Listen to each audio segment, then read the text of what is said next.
The howling wind cut through the Colorado mountains like a razor as Dahlia Dawson clutched her infant son tighter to her chest, each step more difficult than the last through the deepening snow.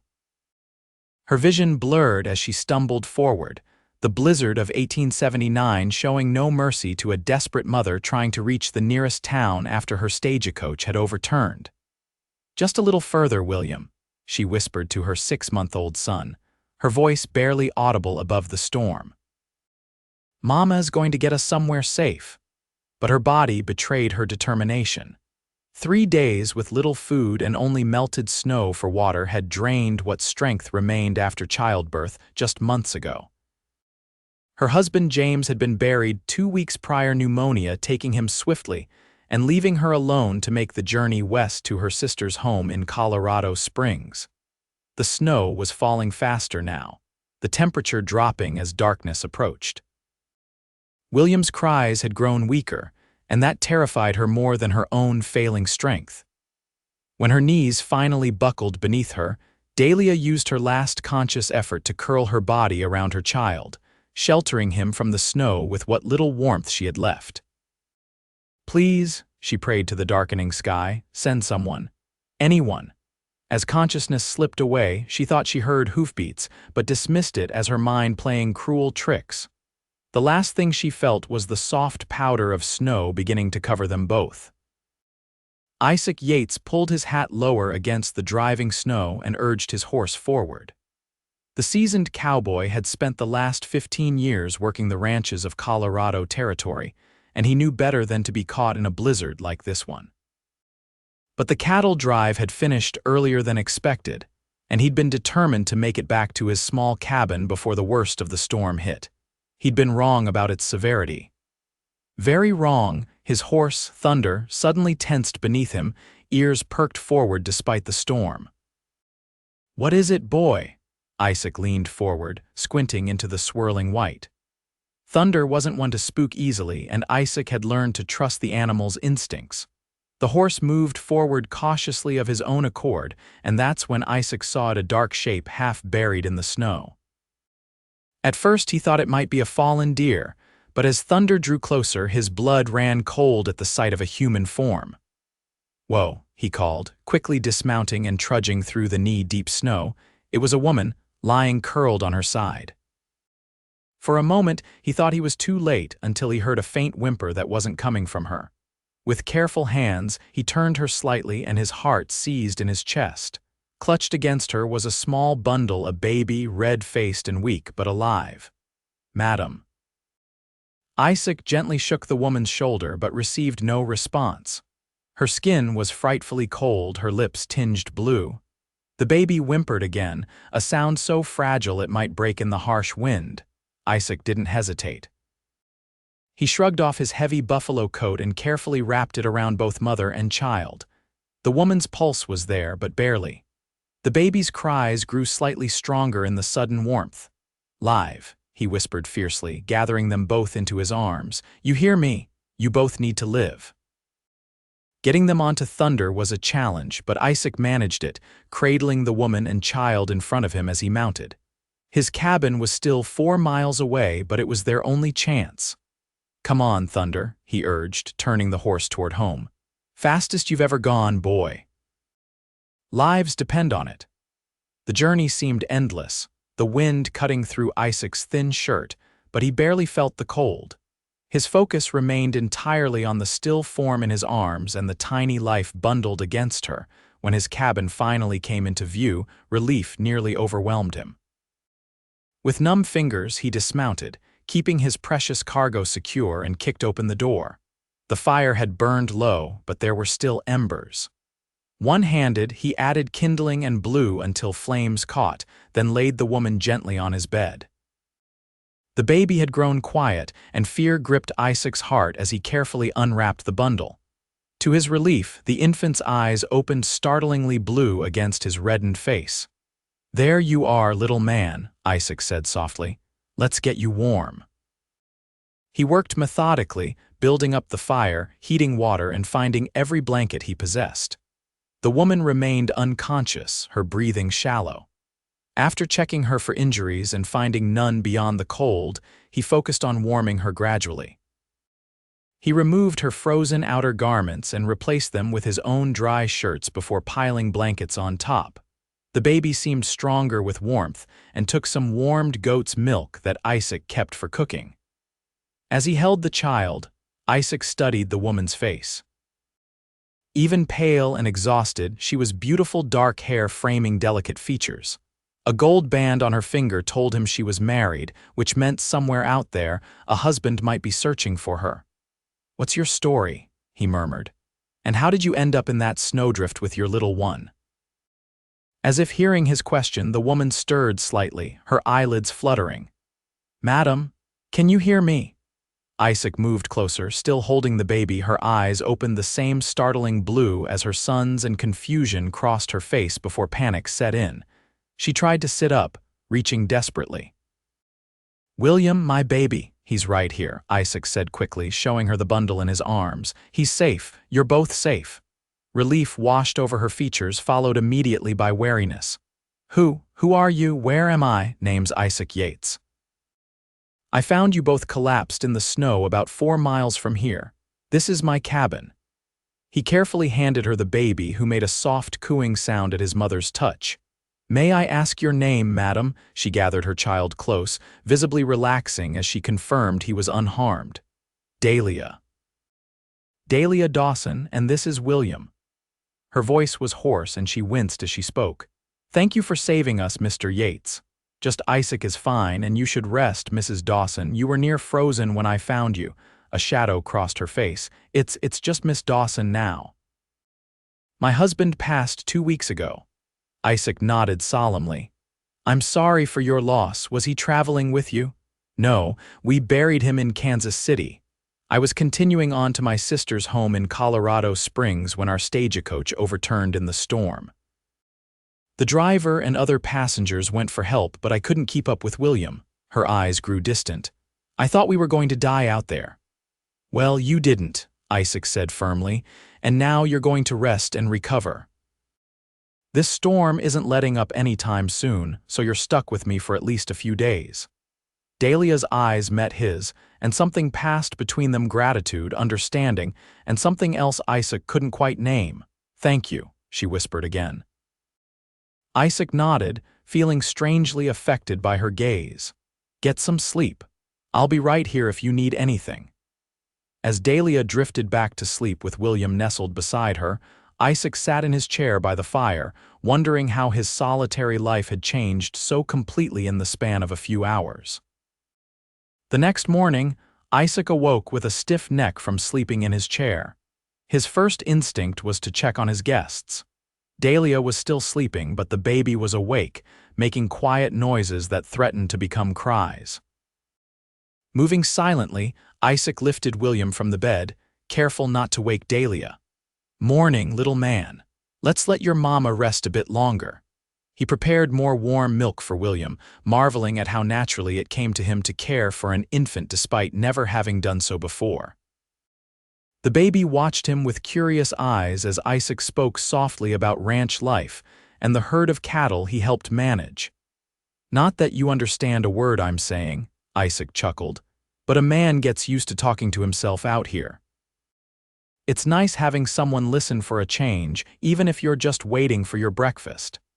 "He seems to like your voice," came Dahlia's soft observation from the bed. Isaac turned, a bit embarrassed to be caught in his one-sided conversation. "Did we wake you? I was trying to let you sleep." "It wasn't you." She sat up slowly, wincing. "Everything hurts. That'll be from the cold. It settles into your bones." Isaac brought William to her. "Think you could eat something? I've got oatmeal I can make." "That would be wonderful. I can't remember when I last ate a proper meal." She cradled William, who gurgled happily at being back with his mother. As Isaac prepared breakfast, Dahlia took in her surroundings. The cabin was small but neat, with sturdy furniture that looked handmade. A few books sat on a shelf, well worn from reading. It was a bachelor's home, but a comfortable one. "Have you lived here long?" she asked. "About 5 years now," Isaac replied, stirring the pot of oatmeal. Saved up working cattle drives until I could buy this piece of land. It's not much, but it's mine. It's lovely, Dahlia said sincerely. Reminds me of where I grew up in Missouri, simple but honest.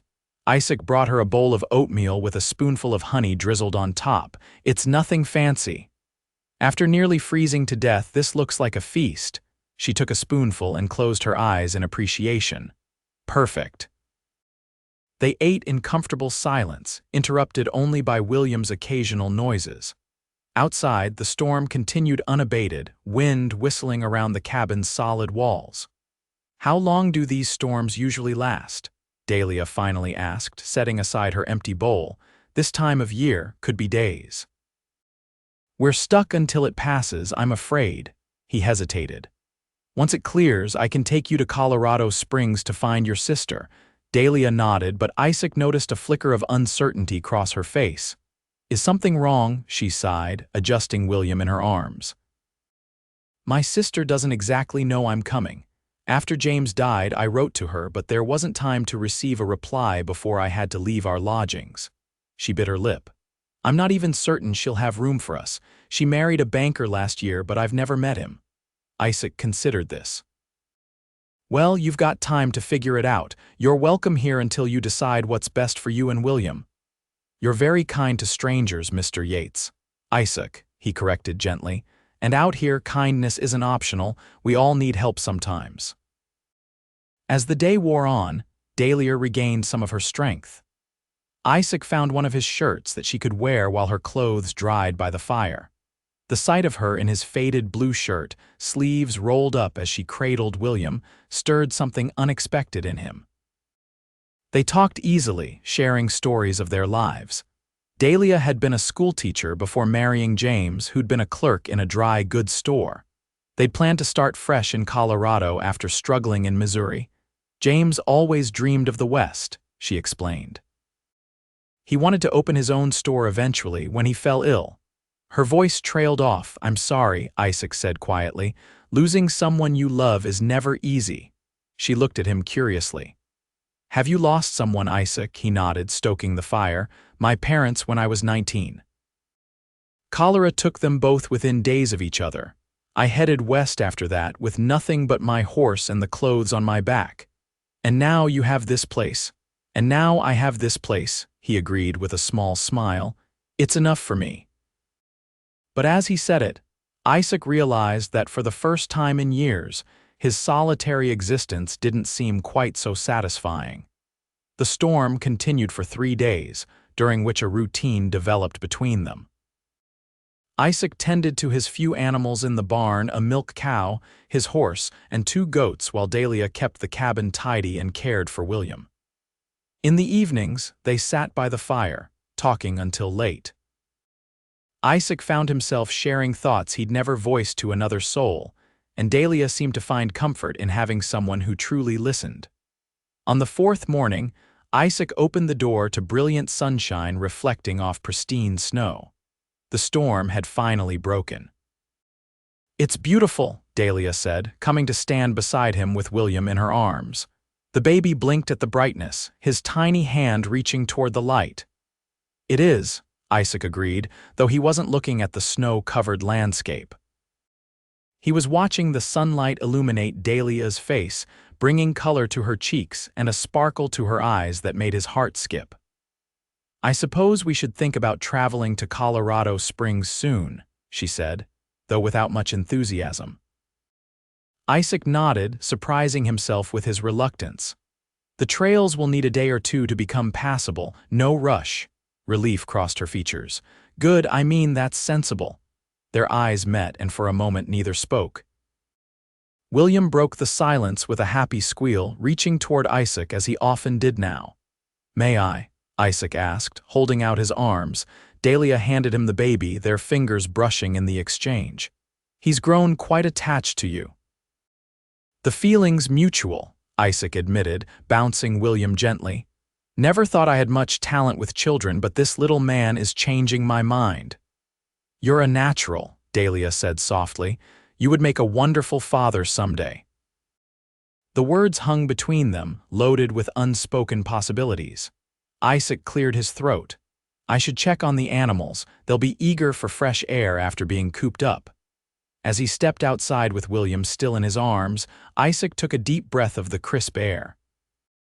In just a few days, Dahlia and her son had filled a void in his life he hadn't even recognized was there. The thought of them leaving left an ache in his chest that he couldn't ignore.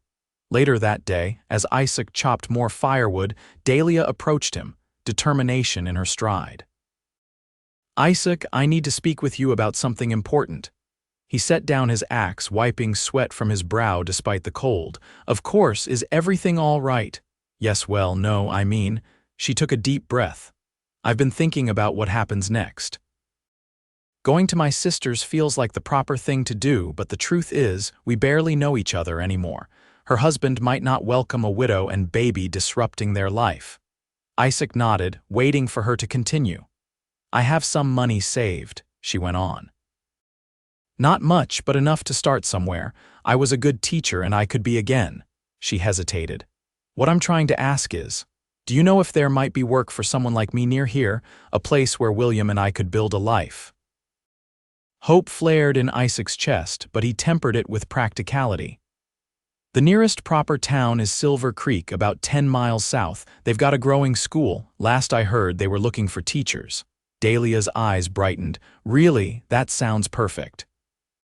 "It's a nice enough place," Isaac continued. "Good people. Still rough around the edges, but families are settling there. They'd be lucky to have you." "Would it?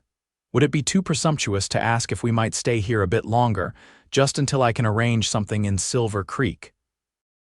"I'd pay you, of course, for room and board." Isaac shook his head firmly. "You don't owe me a thing, and you're welcome to stay as long as you need." He hesitated. "Truth be told, I've enjoyed the company. Gets lonely out here sometimes." Relief softened her features. "Thank you." "I've enjoyed it too, more than I probably should admit." Something in her tone made his heart race. "Dahlia," the sound of approaching horses interrupted whatever he might have said. Isaac tensed, reaching for the rifle that leaned against the woodpile. Visitors were rare, especially after a storm. "Stay behind me," he said quietly. Two riders appeared around the bend in the trail. As they drew closer, Isaac relaxed slightly, recognizing the sheriff from Silver Creek and his deputy. "Isaac Yates," the sheriff called as they approached. "Glad to see you weathered that monster storm." "Sheriff Donovan," Isaac nodded. "What brings you out this way?" The sheriff dismounted, his expression serious. "We're looking for survivors from a stagecoach accident, overturned about 15 miles north during the blizzard. Driver made it to Silver Creek yesterday with 2 passengers, but said a woman and baby were missing." Dahlia stepped forward. "That would be us. I'm Dahlia Dawson, and this is my son, William." Relief washed over the sheriff's face. "Thank the Lord. We've had search parties out since the weather cleared. The driver feared the worst when you couldn't keep up." "We would have died if not for Mr. Yates," Dahlia said, gratitude evident in her voice. "He found us in the snow and has cared for us ever since." Sheriff Donovan gave Isaac an approving nod. "Good man. Mrs. Dawson, we can escort you to Silver Creek whenever you're ready. I believe you were headed to Colorado Springs." "Actually," Dahlia replied, "I was hoping to inquire about teaching positions in Silver Creek." "I understand the school may be hiring." The sheriff brightened. "Indeed they are. Lost their teacher to marriage last month. Town council's been in a state trying to find a replacement." "Mrs. Dawson was a teacher in Missouri," Isaac added. "Excellent with children." "Well now, that is fortunate timing. I'm sure the council would be eager to speak with you." The sheriff looked between them curiously. "Though we could still arrange transportation to Colorado Springs if that's your preference." "No," Dahlia said firmly. "Silver Creek sounds like exactly where William and I need to be." The sheriff nodded. "Very good. We can head to town tomorrow if that suits. The council chairman is my brother-in-law. I'm sure he'd meet with you right away." After arranging the details and sharing news of the town, the sheriff and deputy departed, promising to return the next morning. As their horses disappeared down the trail, Dahlia turned to Isaac, her expression a mixture of excitement and uncertainty. "This feels right, doesn't it?" Silver Creek, I mean. It does, he agreed, then added more cautiously, though I'll miss having you both here. Dahlia stepped closer to him. Isaac, I need to be honest with you. These past days have meant more to me than I can express. You didn't just save our lives, you reminded me that there's still goodness in this world when I was beginning to doubt it. Isaac took her hand gently. Dahlia, I've been alone for a long time. I thought that was what I wanted, what suited me, but having you and William here. He took a deep breath. The thought of you leaving, even just to Silver Creek, makes this place seem emptier than it ever did before. Then perhaps, she said softly, you might consider visiting Silver Creek. Often, his heart thundered in his chest. I might consider that, very often. They stood together in the snow, hands clasped, possibilities stretching before them like the vast Colorado sky. The next morning, Isaac hitched his wagon to take Dahlia and William to Silver Creek. The sheriff had offered to escort them, but Isaac insisted on bringing them himself. I need supplies anyway, he explained, though all three knew it was more than that. The journey to town was filled with anticipation. Dahlia sat close to Isaac on the wagon seat, William bundled warmly between them. As they crested the final hill, Silver Creek came into view, a growing settlement nestled in a valley, with a church steeple rising prominently among the buildings. It's lovely, Dahlia breathed. Isaac smiled. Wait until you see it in spring. The wildflowers carpet those hills in colors you wouldn't believe. I look forward to seeing that, she replied, meeting his gaze with meaning. In town, they were welcomed warmly. The school council chairman, Mr. Peterson, met with Dahlia immediately and was visibly impressed by her credentials and demeanor. Mrs. Dawson, we would be honored to have you as our teacher, he declared after their discussion. The position includes lodging a small house behind the schoolhouse. It's modest but comfortable for a teacher and her child. Dahlia beamed. That sounds perfect. When could I start? Classes resume next Monday. Would that give you enough time to settle in? She nodded, then glanced at Isaac. Mr. Yates has kindly offered to help me get established. Mr. Peterson looked between them with knowing eyes. How fortunate that Mr. Yates found you in that blizzard. Some might call it providence. Some might, Isaac agreed quietly. By afternoon, arrangements had been made. Dahlia would move into the teacher's house the following day, and school would begin the next week. Isaac helped gather necessary supplies, additional clothing for her and William, food and basic household items. As they loaded the wagon for the return journey to Isaac's cabin, where Dahlia would spend one last night before relocating to town, she placed a hand on his arm. Thank you for everything today. I couldn't have managed this without you. It's nothing, he said, though they both knew it was far from nothing. That evening, with William asleep in the makeshift cradle Isaac had constructed, they sat before the fire in a comfortable silence that eventually gave way to conversation about the future. 10 miles isn't so far, Isaac remarked. I could ride to town easily enough when needed. How often might you be needed? Dahlia asked, a smile playing at her lips. Very often, I expect. He reached for her hand. Dahlia, I know it's soon, too soon, perhaps. Your husband hasn't been gone long, and we've only just met, but I can't deny what I feel. She squeezed his hand. James and I had a good marriage, but it was one of convenience and friendship more than passion. He knew that, and I think he would want me to find happiness. Her eyes glistened. What I feel for you in these few days is different from anything I've known before. For me as well, Isaac admitted. I never expected to find someone who could make me reconsider my solitary life. What are you proposing, Isaac Yates? She asked, her voice barely above a whisper. Time, he answered honestly. Time for you to settle in Silver Creek, time for William to grow a bit stronger, time for us to be certain. And then, if you'll have me, I'd like to court you properly with the intention of making you my wife someday. Tears spilled onto Dahlia's cheeks. I would like that very much. He brushed away her tears with his thumb, then leaned forward to place a gentle kiss on her forehead. Then that's what we'll do.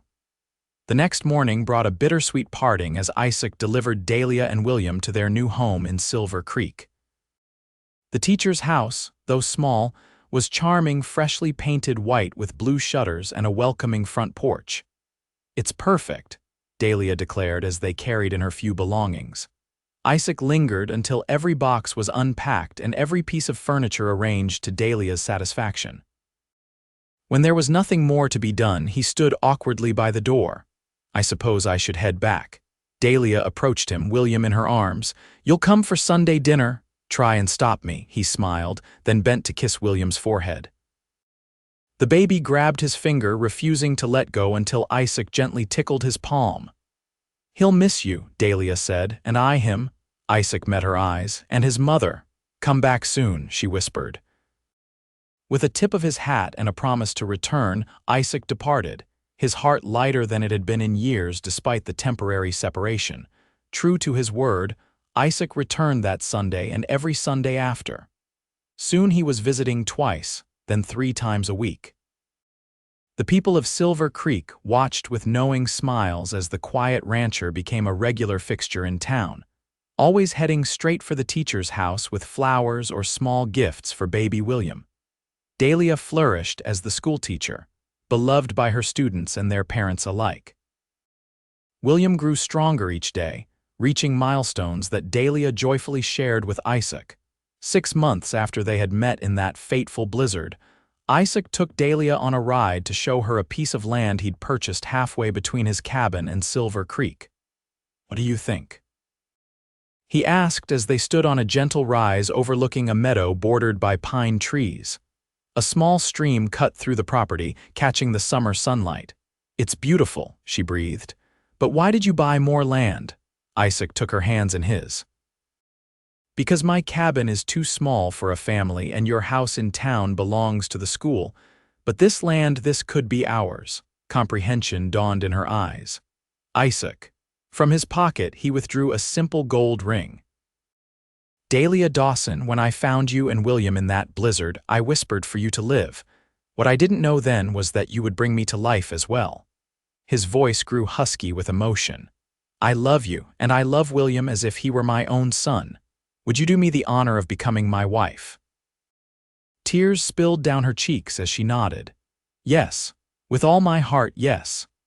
They were married that autumn in Silver Creek's white church, with William, now crawling and babbling happily, serving as the ring bearer in the arms of the sheriff's wife.